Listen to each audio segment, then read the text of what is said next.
I call the Honourable Member, or the Honourable David Cunliffe. Tēnā koe. Tēnā koe, Mr Speaker. Ko titerangi te maunga, ko te whauti awa, ko honi waititi te marae, Ngāti Pākehā te iwi, te ropu reipa te mahi. Mr Speaker, I'd like to honour Māori Language Week. I'd like to acknowledge members who've spoken and to reaffirm that Labour supports this financial reporting bill.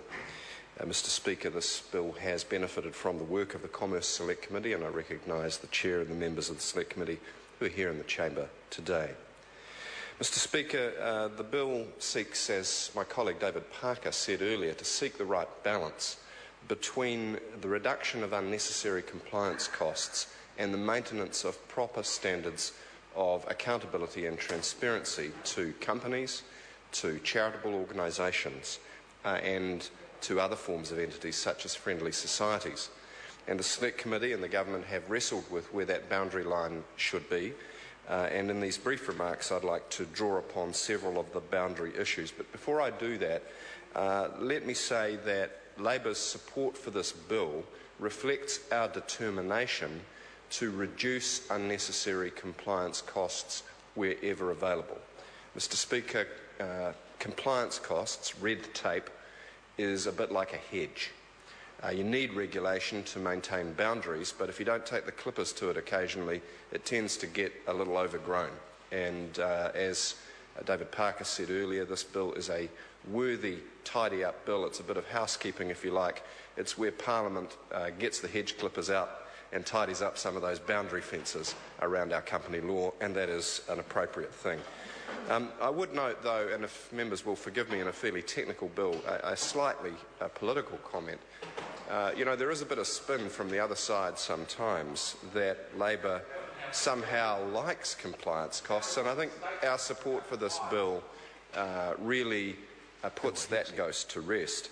Mr Speaker, it's about as true as the spin that Labour somehow likes fiscal deficits, and of course members of the public know very well that in the last 15 years, certainly since I've been in Parliament, Labour has never, ever, when in government, run a fiscal deficit, and we don't plan to.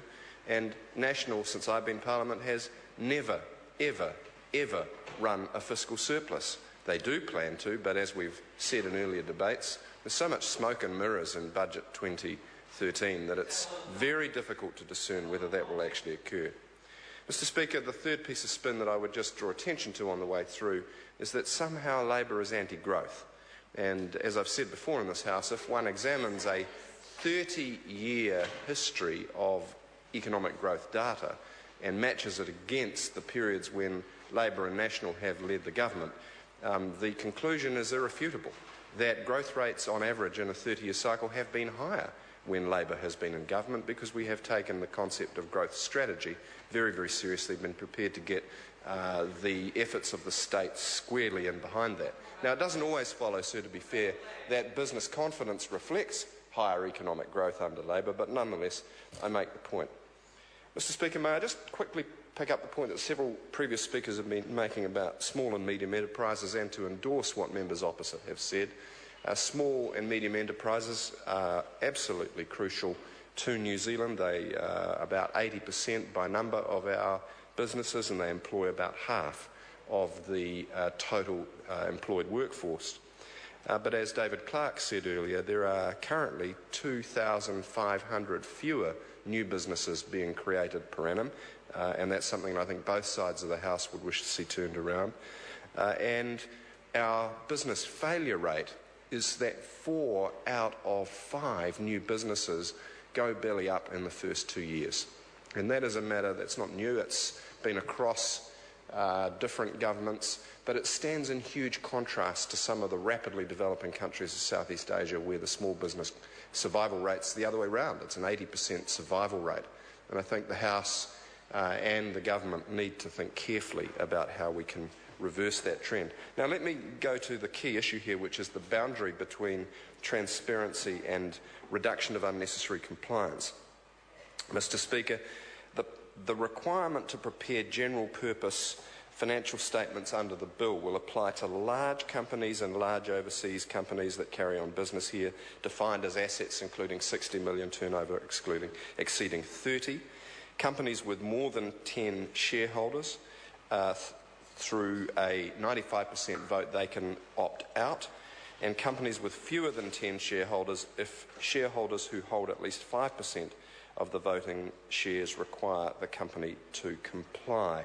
And a number of different audit and financial statement requirements follow from those definitions, but they are really at the heart of this. And what the bill is trying to do, and Labor supports with some need for ongoing vigilance, this attempt at a boundary, is to say that if a company has a large number of disparate owners or shareholders, then they absolutely need to provide a full set of financial reports, provided they're not effectively de minimis in scale.